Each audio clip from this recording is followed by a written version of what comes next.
As the train pulled away, I saw my daughter waving at me, her face glowing with a wide smile. It had been nearly 2 months since she last saw her father, so I knew she must have been eagerly anticipating their reunion. I sent a message to my husband just as my daughter boarded the train. About 4 hours later, after I had returned home, my phone rang. It was my daughter, just as I had asked her to call me when she arrived. I expected her to share the news of her arrival.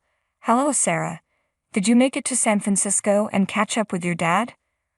Her response was unexpected and tinged with distress. "Mom, can you come and pick me up, please?" "What's wrong? Did something happen?"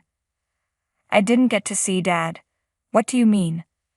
"I don't know what's going on," she said, her voice trembling. "I haven't heard from him, and when I went to his house, a strange woman turned me away." "What?" "Let me introduce myself. I'm Liddy. I live with my husband, Robert, and our 11-year-old daughter, Sarah. I was still in college when I became pregnant with Robert's child, so now I'm 32 years old. Despite the challenges, I managed to finish my degree with support from my parents. Since then, I've been a stay-at-home mom. The unexpected pregnancy and our early marriage brought a lot of confusion and concern from those around us, and we faced some difficulties. Robert assured me that he had always intended to marry me and that our marriage was only a matter of time. After graduating from college, my husband landed a job at a prestigious company. With a generous starting salary and the benefit of company housing, we were able to avoid financial struggles and enjoy a happy life together. Although we didn't experience a traditional honeymoon phase, we were perfectly content. Our daughter was so beautiful that any concerns about our early marriage quickly faded. My husband adored her and took care of her on weekends, which allowed me to relax and spend time with friends. I didn't have to worry about dressing up or anything like that, and I had no complaints about our life. As time flew by, our daughter started elementary school. By then, my husband had been with the company for about 7 years and had earned a promotion. His increased responsibilities meant he came home later and later. Despite this, we made the most of our weekends with family road trips, creating many cherished memories. I believed that these happy times would continue for a long time. One day, as I was settling into our routine, the company announced a transfer for my husband. Despite our arguments about family considerations and the fact that our daughter is now 11 years old, the company insisted on the move. Until now, his reluctance to relocate was understandable because our daughter was still quite young. But now, with her age and his career's importance in mind, the company was firm that this transfer was crucial for his career advancement. The company he works for is large and has many potential replacements, but this move is essential for his future promotions. Our daughter will soon be starting junior high and then high school, and I want her to go to college as well, which will come with its own set of expenses. Given all this, I reluctantly agreed to the transfer, hoping it would be beneficial for his career. I was informed that the assignment would last approximately 6 months. Well, 6 months should be manageable, I thought to myself. However, my daughter was quite attached to her father and felt anxious about being separated from him. My husband reassured her that he would call every day and make an effort to keep her from feeling lonely. He also promised that they could spend weekends together, ensuring he would remain a significant part of her life. It was clear how much he cared about his family. My daughter agreed, saying, "I'll miss Daddy, but I'll manage." We both waved him off with smiles, though my daughter's sadness was evident. Just 3 days later, my husband called us via video chat, spending a considerable amount of time talking with our daughter. He reached out before she even had a chance to miss him. I found myself laughing, amused by their interactions and thinking about who was the more childlike one in the conversation. It was heartwarming to witness their bond through the screen, and I felt reassured that their relationship remained strong despite the distance. During the first weekend after his move, my husband was too busy to come home. However, the following week he managed to make time and arrived on a Friday. I was incredibly grateful for his effort to be with us, despite his demanding schedule. My daughter was overjoyed to have dinner with her father after such a long time apart. But about 2 months into his new routine, I noticed a shift in his behavior. He had initially called our daughter for video chats every 3 days, but the frequency of these calls dwindled, and he eventually stopped calling altogether. I understood that he was swamped with work and had to handle all the household chores on his own. I knew that as he settled into his new job, he might also start socializing more with colleagues. I didn't want to add pressure by insisting he stay in touch regularly. With this in mind, I chose not to push him and hoped he would find a better balance as time went on. However, my husband began contacting me less frequently, and his visits home became increasingly rare. I tried to explain to my daughter that her father was swamped with work, but I could tell she was struggling with his absence, even if she didn't voice her feelings. This situation was far from ideal, and despite understanding his busy schedule, I asked him to at least make a brief call to her, even if it was just for 5 minutes. Our daughter often seemed lonely at home. My husband apologized, saying, "Oh, I'm sorry," but he still didn't reach out to Sarah. Her birthday was approaching, set for the coming Saturday, and I hoped he might come home to surprise us. Sarah also held out hope, saying, "Maybe Daddy will come home." But on her birthday, he didn't come, nor did he call to wish her a happy birthday. This time Sarah was deeply disappointed. I was so upset that I called my husband several times and left multiple messages. Lately he hadn't been answering my calls or returning them, so I persisted, making several attempts to reach him. After about the 5th call, he finally answered. "What's going on? Why have you been calling me so much? What are you doing?" "What? Today was Sarah's birthday. It's Saturday and you didn't come home. You didn't even call to wish her a happy birthday." "Oh, I'm really sorry about that. I didn't realize how important it was for her to see me on her birthday. I know she was looking forward to spending time with me. Tell her I'm really sorry and wish her a happy birthday." Despite my frustration, he only offered apologies. I gave up and ended the call, but my anger flared up again as I hung up the phone. "Please think about your daughter and take better care of her. You might be busy, but I still think you're being disrespectful." I sent him this message, and his response was simply, "I understand. I'm sorry." Things didn't improve after that. Another month passed and summer vacation began for my daughter. Recently, she told me that if her father couldn't come to see her, she would go to visit him. She's been repeating this every day since the vacation started. I decided it was a good opportunity to let my daughter visit my husband on her own. She was eager for the adventure and excited about trying something new.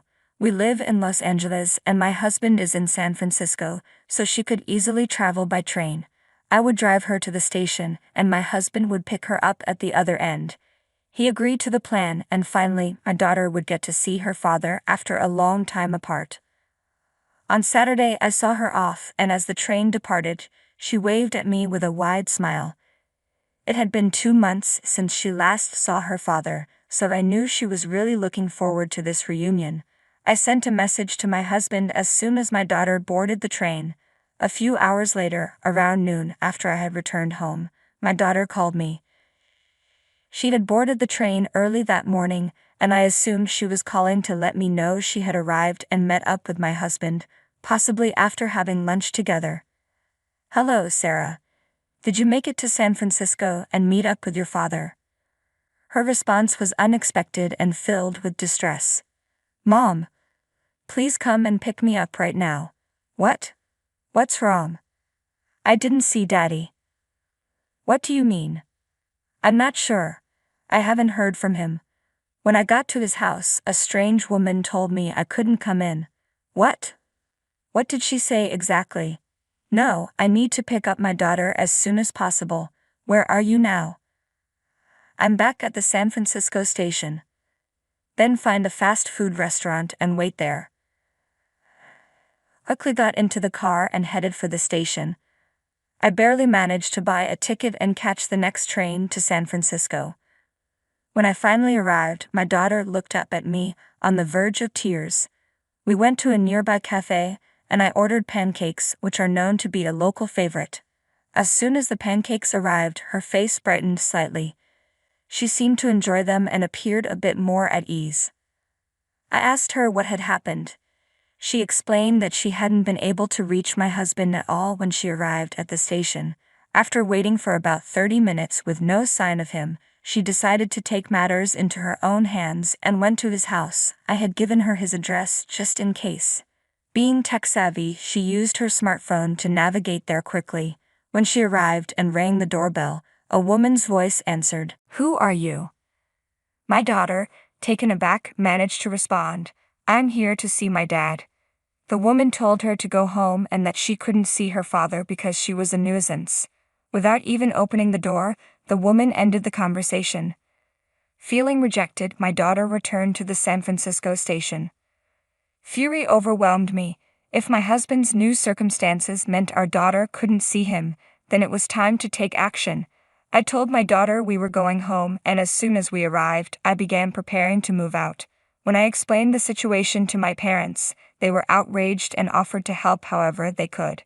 For the time being, they agreed to let us stay with them until I could find a new job. Later, my husband called and asked, "I didn't see Sarah at the station. Did something happen?" It seemed that my husband's mistress hadn't informed him that she had turned away his daughter. There were no messages from him on Sarah's phone when I went to pick her up, and I began to suspect he hadn't even gone to the station. I was stunned but decided to let it go for the moment. On the way back, Sarah fell ill and we had to return home. I texted my husband to explain that I had just finished at the hospital and apologized for not being able to call him. He responded with, "I see. I understand." Told him I would reach out if anything else came up, feeling frustrated by how insincere his concern seemed. I thought to myself, for now I'll just leave him be. Afterwards, I took steps to address the situation. I first sent his belongings to his address. Then I received the results of the investigation I had commissioned from the detective agency. I forwarded the evidence of the affair along with a certified letter to his workplace. A few days later, everything should have been delivered. Soon after, my husband called me, sounding agitated. "Oh, hey, what's going on?" "Huh? What's this about?" my husband asked. "Just wanted to let you know what you've been up to." "You've got to be kidding me. We're dealing with a major issue here." "Of course it is. That's exactly what I'm addressing.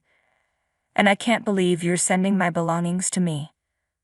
I don't need your things, and I'm not paying rent anymore." "What? Sarah and I moved out of that apartment." "Oh, you moved out?" "Yes, about a month ago." "What? So no one lived there for a month, and we still had to cover the rent?" "Well, that's true, but the lease was in your name, so that's not my problem." "No. You're about to fall 2 months behind on rent and eviction is imminent." "Is that why I've been getting calls from an unknown number? We could be in serious trouble if we lose that apartment. Why don't you just stay in San Francisco?" "You sent a certified letter to the company. Now they know about my affair and are calling in a replacement from headquarters to move me back to Los Angeles. If you send me all this stuff, it'll complicate my return, and to make matters worse, I don't have a place to stay in Los Angeles." I nearly laughed at how well the plan had worked, but I managed to stay composed. "You've caused Sarah and me too much pain for there to be no consequences. This isn't over. I'm going to file for divorce and I'll be demanding alimony and child support." "Oh no. Let's handle this through the lawyers and get it all settled." I hung up the phone and immediately hired a lawyer. The process unfolded as planned.